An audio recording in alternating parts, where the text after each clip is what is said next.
Joining us here on set is PAG Executive Chairman Weijian Shan. He's also the author, just in case, of the books Money Machine, Money Games, and also Out of Gobi.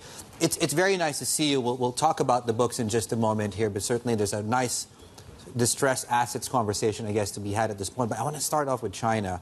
The government seems to have pivoted from what seemed to be 3 years of, I wouldn't say cracking down, but certainly a tightness around the private sector and tech.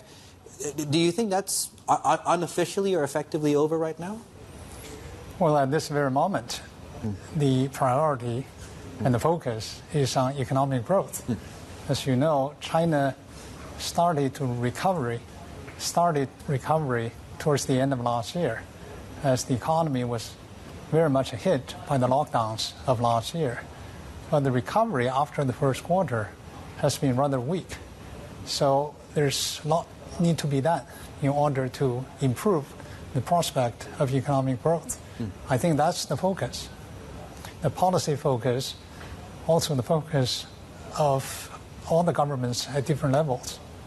What's sentiment around China these days? Because you guys are very busy there, and if I'm not mistaken, China still accounts for the majority of private equity capital. It still sucks that in. I'm wondering what business is like these days. That's about correct.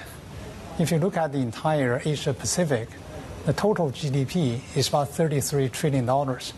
China is $18 trillion, so more than half of the total.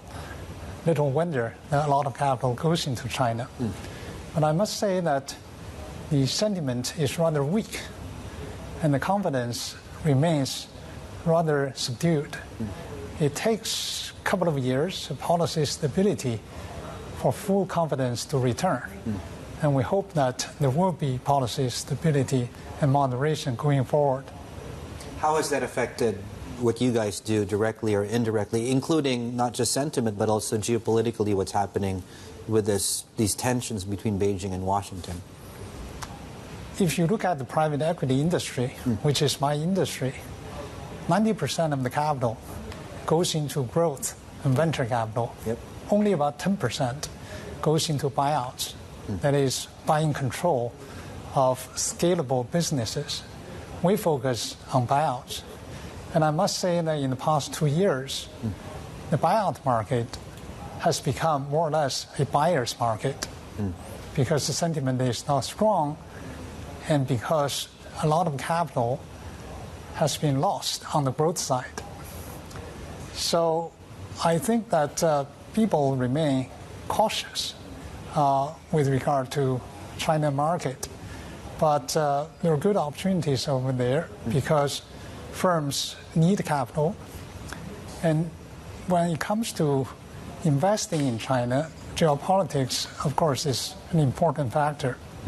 We, for example, will not invest in businesses which cater or which rely on cross-border transactions. And that would just be too risky. So we focus on businesses which cater to domestic consumption, where we think there's still very good potential.